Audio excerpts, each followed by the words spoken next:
What is up, everybody? Welcome back to the channel. It is Tuesday, April 18th, 2023, and you know exactly what that means. It's time for Tactical Tuesday! That's right, it's Tactical Tuesday, where myself and some of my law enforcement buddies teach you real-world tactics that you can use in some of your favorite VR shooters. Tonight's video stars yours truly, as well as Big Daddy, who you'll recognize from my previous videos. He is a retired law enforcement officer with years of experience in both patrol and SWAT operations. We hope you enjoy this video, and as always guys, slow is smooth, smooth is fast. Let's get to it. Big Daddy, welcome back. We're here again for Tactical Tuesday, episode 2. On the previous episode, we covered emergency and tactical reloads. What are we going to be covering today? Today we're going to cover transitioning from your primary to your secondary weapon. Okay, transitioning from primary to secondary. And what is a scenario we would transition from primary to secondary in, or some scenarios? One would be I'm in the middle of a tactical situation, maybe even a firefight, and I go dry. I have to be able to transition to my secondary weapon and be able to fire on the targets, because reloading my primary is not the most effective use of time. In other words, I might still be in a zone where my life is threatened. I have to be able to switch from my primary to a secondary because I don't have the time to sit here while I'm trying to reload the primary. Okay. That's one. Secondarily, I might want to transition because I'm in a tight area, and coming in with a long-barreled weapon like this is not efficient for searching and or movement. So I want to be able to transition to a smaller weapon, which makes me a smaller platform, so I can move easier, get through tight spaces, and do clearing or even engage targets if that's what's necessary. All right, some pros of transitioning are smaller profile, it's faster than a reload, an emergency reload or attack reload. What are some disadvantages of transitioning versus reloading?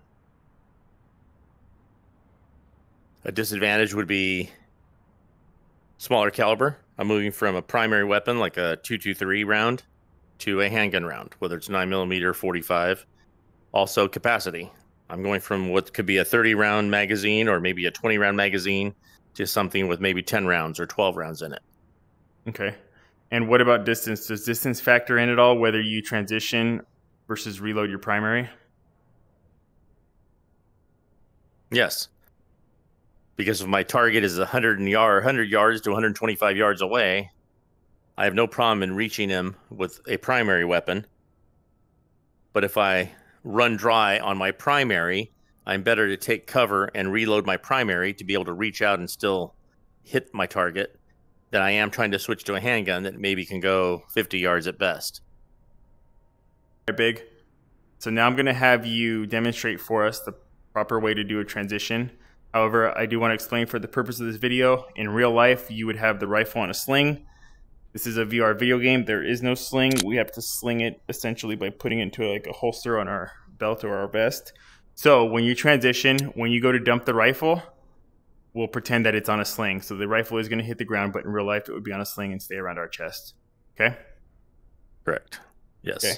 So on you, go ahead and do a full transition.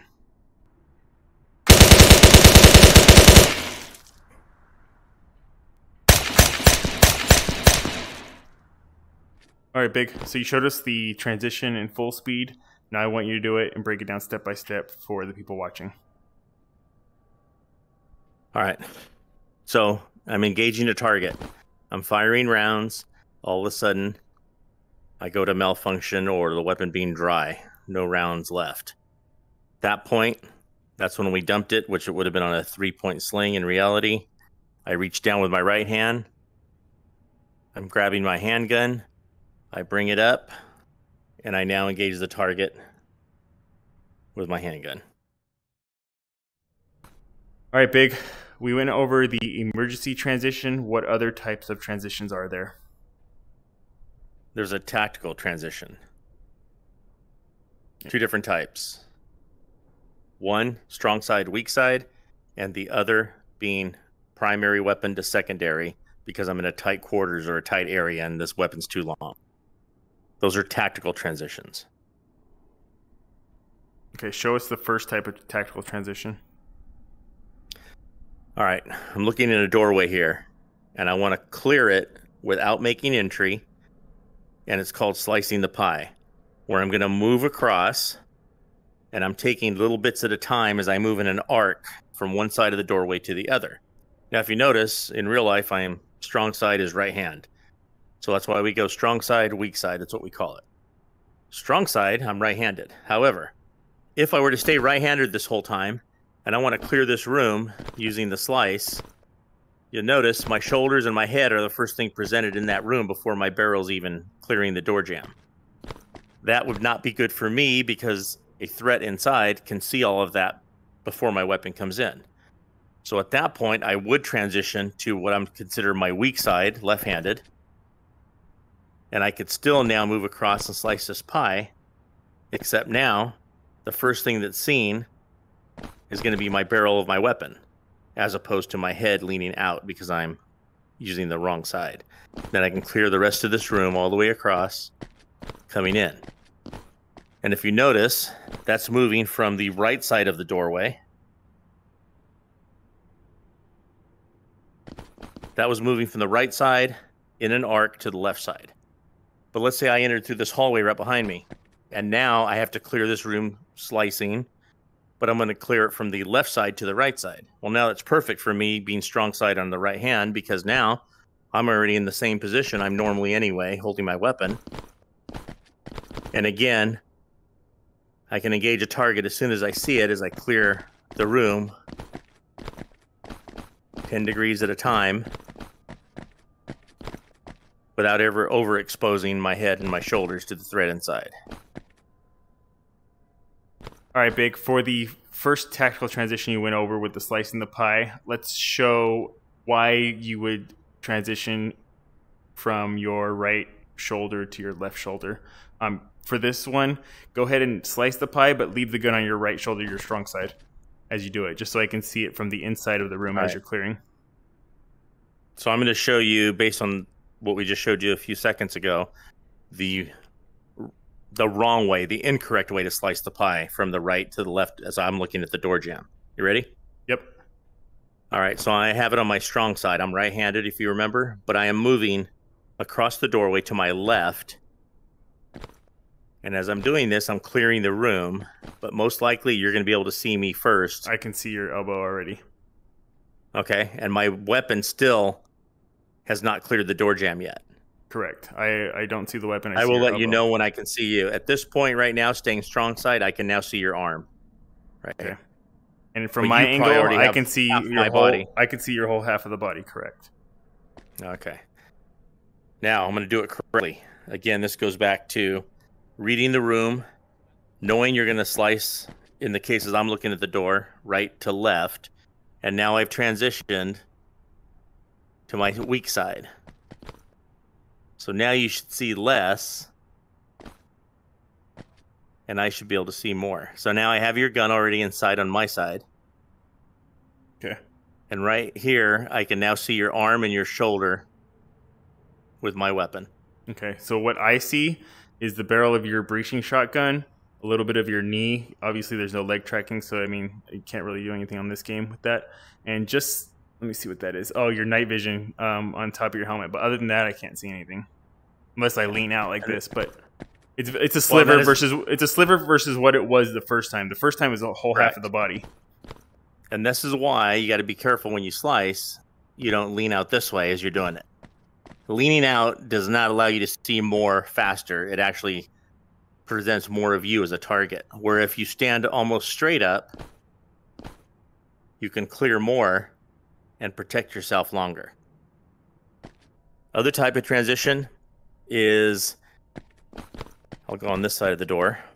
If I know looking into this room it's going to be small and tight, maybe there's a lot of furniture inside, maybe it's just a small room and I can already tell that from what I can see initially.